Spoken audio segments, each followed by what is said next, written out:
In this episode, I talk about embracing setbacks as part of the journey, taking the first step even when you're not ready. And I talk about the crucial decision I made in my personal transformation journey. Welcome to Man Quest Define Meaning, where we help men navigate modern life, find their true purpose, and redefine manhood. I'm your host, James, and each week, inspiring guests share their journeys of overcoming fear, embracing vulnerability, and finding success. From experts to everyday heroes, get practical advice and powerful insights. Struggling with career, relationships, or personal growth? We've got you covered.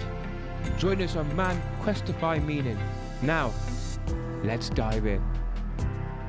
The reason I started this podcast is because it is so near and dear to myself. Over the last 8 years, I've been through this huge transformation, and I can see the benefit of all this work that I've done and all the experience that I have gained. But not just that, I can bring in experts, people who have been through transformations, who have come out the other side, people who are doing really well in the outside world, and bring all these people together to give men especially this insight, this practical knowledge, and show people ways in which they can really start to express themselves, to help them to overcome blocks, to allow themselves to really step into the person that they really want to be. 8 years ago, I went through this, I would call it probably an awakening. So I'd come out of a relationship.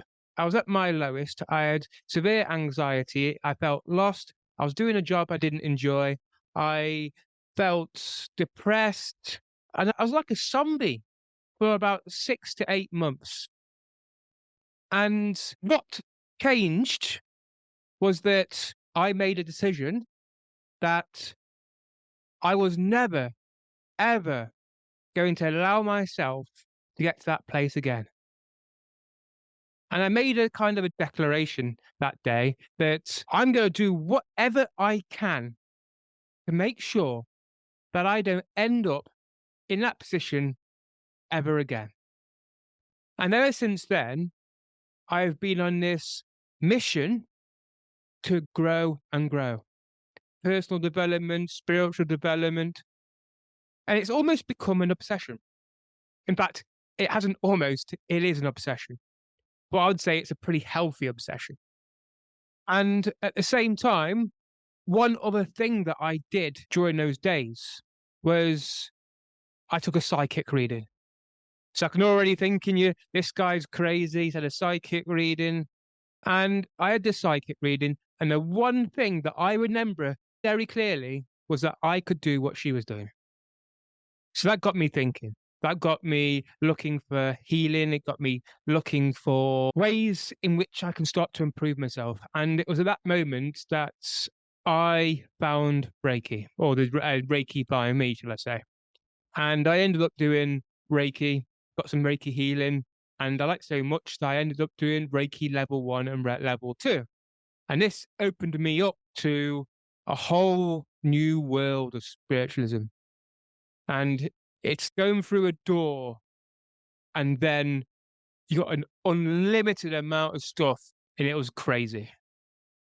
So that's what really got me onto the path. It was the decision that I was never, ever going to be in that position ever again. I'll do whatever I could to make sure it happened. How is this podcast going to work? It's simple. I'm going to put a podcast out every Thursday at 5 a.m. And I'm going to alternate between having a guest on and doing an episode myself. So the guest episodes are generally going to be about an hour long, and it's going to look at the person's story, look at their transformation, what got them onto the path, and then looking at how do they overcome setbacks, and asking them, in their eyes, what is a healthy man? Between that, I'm going to do my own episode, which might be 10 minutes, 20 minutes, 30 minutes long, depending on what I have to say and what comes out from the talks that I've done the week before. It's all about having a recap of the guest speakers and then looking at perhaps what's going on in this moment in my life. Because one thing I have learned is that you can learn something from everybody. And so maybe me being vulnerable and talking about my stuff might be the key to giving you an idea of how to overcome anything that you're going through. Let's start off by having a recap of Ed Bassett. So, Ed's one of my dear friends, and we quite often chat about this kind of stuff. And I thought he would be a great guest because he's been through quite a transformation. And so some of the key points that he mentioned was about expressing emotions healthily and also being vulnerable when expressing these emotions. So let's look. Emotions can be good and they can be bad. But if you have emotions like anger, grief, sadness, fear, then these kind of emotions can be quite daunting. They can be painful. They can almost be fearful to look into. And being able to express your emotions is a very vulnerable thing to do, especially, I think, from the perspective of being a man. Being a man, we're told to man up, to go and take action, the doing kind of thing. We are told that you're not to cry. You can't do this. You're not to express your emotions.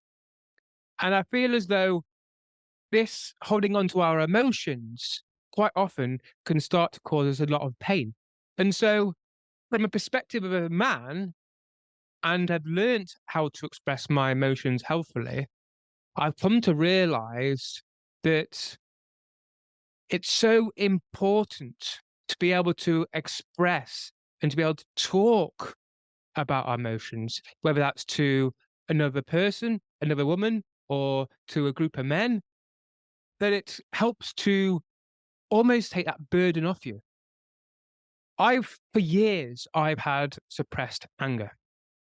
When I'm sober, I'm able to push this anger down. I'm able to ignore it. The problem about pushing it down and not acknowledging it is it tends to get stronger. And then suddenly you have an outburst. I would go out to a local town, I'll start drinking, and as soon as I start drinking, I can no longer control my anger. I can no longer suppress it. And it comes out with vengeance. I would get aggressive when I'm drunk. I would get into fights. I would do things I wouldn't normally do. And it causes a lot of pain, not just to myself, but others. I'd feel guilty next day because I've done something wrong. Got into a fight. I've shouted at somebody. There's an idea that allowing yourself to express these emotions in a healthy way, whether that's shouting into a pillar, doing some kind of sport, and focusing your anger healthily at whatever you are doing, whether it's boxing, martial arts. It could be allowing yourself to sit with the anger and to feel it. And it takes a lot of vulnerability to be able to talk about these emotions because we have this feeling that people are going to judge us. But quite often, when you start to talk about these emotions, you realize other people are going through the same thing. We also looked at self accountability. So if something isn't working, being accountable to ourselves to understand why is it not working? Become curious, become aware. So I'll give you an example. Let's use emotions while we're talking about emotions. Maybe you're feeling angry and you're feeling frustrated, maybe at somebody you love, maybe a wife, a son, a father, a mother, and you keep venting it. Now, the easy thing is to keep doing that. But the hard thing is to become aware and curious of our own patterns. Why are we being angry at that person? Maybe there's something that we aren't taking responsibility for ourselves, and our anger is aimed at that person. So it's about holding ourselves accountable, whether that's within your life. So maybe you've got a business that isn't working, or you hate your job because there's something that you don't like about it. What's not working in a business?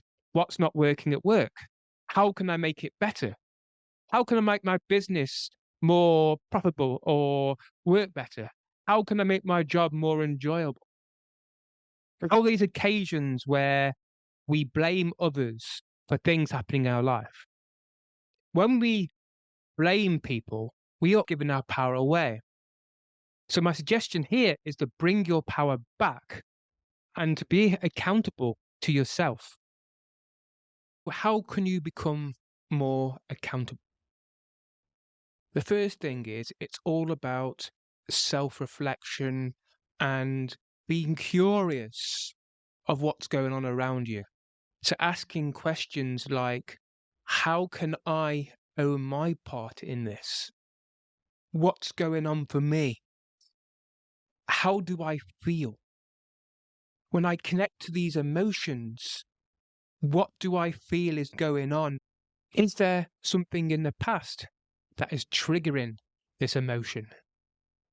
And if so, what can I do about it? Is there something specifically that I can do, such as relaxation or going into the emotion, that can help me to overcome whatever is going on? Self-accountability is about becoming, as you mentioned, becoming curious, having a bit of self-reflection and looking into what might be causing these emotions or causing these situations to happen again and again. And we've got Ollie Chapman, and he was talking about setbacks, about being gentle with yourself, that a healing journey requires time, persistence, and patience. That you can have a time of being really good and taking 2 steps forward, but then something happens and you take a step back. And it's these setbacks which can quite often knock us back. But if we are gentle and we allow ourselves to know that these kind of things are going to happen regardless of we want them to or not. And it's almost about taking these setbacks as part of the journey. Also, these setbacks could be the things which propel you even further. So you might realize, okay, this is happening because of this and this. Now, if I do this, I'm able to overcome that setback. And as you progress on your healing journey, you'll realize that these setbacks are there to teach you lessons. And once you learn those lessons, you are able to overcome these a lot easier. Ollie talked also about accepting and loving our inner child. Now, his story was all about how he went back to skating and how skating brought back that fun, that joy, that child side of ourselves just relishes. And working with your inner child allows you to have fun again. It allows you to laugh. It allows you to have adventure. It allows you to be you. This is something that I'm personally working on with my own journey.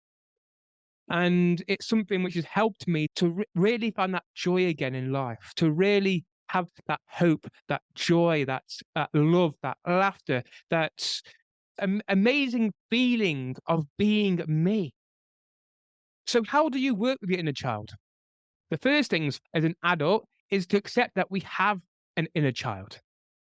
I think as adults, what I've noticed is as a child, you get told to become an adult from probably secondary school. And then as you become an adult later on in life, probably in your 40s, 50s, 60s, maybe earlier, you start to realize that being a child again brings you joy, brings you excitement, helps you to link and to connect to the parts of you that you have denied ever since being a child. Or maybe you never had a childhood. Maybe you had to grow up really fast. So the first thing is accepting that we have an inner child. And it's about almost communicating with this inner child about what does it want? What does it want to witness? What does it want to do? You could go into a supermarket and allow your inner child to choose the food. I've done that before. It cost me 150 quid. Not good. But it also could be that you want to go and do like things like maybe play army or build bases or play tag or play laser quest. Having fun. It's all about having fun. And I think a lot of the times as adults, we get to that age where we think, what can I do to have fun? But you're lost. So my suggestion here is to allow yourself to connect to that inner child. One other thing that I wanted to do during these sessions was to talk about what is going on for me in this moment, with the idea that there might be people going through the same situation and maybe give people practical advice or an idea what they could do. So 3 days ago, I launched the podcast with great success, but that still didn't stop me from feeling fear, anxiety, and pain. I had this fear within my body, which I connected to fear of rejection. And so it's this idea that with this podcast, suddenly I'm putting myself out there. There's this fear of rejection that people might not like what I say, that people might send me some bad messages. At the same time, I also feel happiness, joy, excitement, a sense of purpose, because suddenly I feel as though I'm bringing what I love to do, personal development, to the world. And so I feel that I'm on this mission, I'm on this purpose to impact people's lives the best way I know how. You have these two conflicting sides to emotions, but both are good. And so it's understanding, where's this fear coming from? Where's the anxiety coming from? And how can I, in this moment, allow myself to accept and feel these emotions? For me, it was just about sitting there for that moment and just allow myself to feel that fear until it passes. How do I allow myself to sit with the fear? The first thing is I will find a comfortable place. I will sit down or might even lie down and I'll take a few deep breaths and allow myself just to follow my breath for 5 minutes. Then I'll ask myself, where do I feel that fear in my body? And usually, from my own perspective, this is I will instantly go to the part of my body that I'm feeling fear. Then, when I know that this is where the fear is, I then allow myself to sink into that part of the body. And by doing that, I just allow myself to be there, to be with that fear. And I might sit there for 5-10 minutes. And then I might ask the question, what do you want? And in that moment, I might get a few words or I might get an idea of what it wants. As soon as I try to go into my head will try to analyze it and thinking, that's not right. So it's about not being in the head and allowing yourself to be in the body. And that's as simple as I can really make it. Just take practice. And the first few times you might not get anything and you might go into your head and your head might get in the way, but that's okay. It's all about practice. And the more that you practice this, the easier it will become. This can be done for love, grief, sadness, hate, whatever emotions you are feeling, you can allow yourself to sit with it. And another thing that I noticed with launching this podcast was that I wasn't ready. And this is a good point that I want to bring across because I've had people say to me, just launch it. And I've had people come to me and say, You need to wait till you've got 4 or 5 episodes, then launch it. And I took both on account, but I decided to launch it because I know that even though I haven't got everything ready, like my outro, my marketing plan, and anything else, just getting it out there is the biggest step that I can do. And so there's times in our life that we might see something that we really enjoy doing, but we're just waiting for that perfect time. My advice there is just to get started. It hasn't got to be something massive. It could be the smallest of steps. If you're writing a book, it could be just 100 words or even 50 words. If you're starting a business, it could be an idea to a business plan. If you want to run a 10K, it might be the fact that you start running 100 meters or 200 meters to start off with. The key point here is that you start and you make it a consistent action. That now brings us to the end of the episode. Next week, we have a very amazing guest, Steve Judge, who at the age of 28 had a serious accident which left him in bed paralyzed and told he would never, ever walk again. He hates being told what to do and decided that was never going to happen. And he started walking again. But not just that, he became a triathlete and he ended up becoming a para-triathlete world champion. And he talks about how not to lean on excuses. I would like to thank the listeners for tuning in. And remember, if you have any feedback or any reviews, I would love to hear. Until next time, stay curious and keep exploring.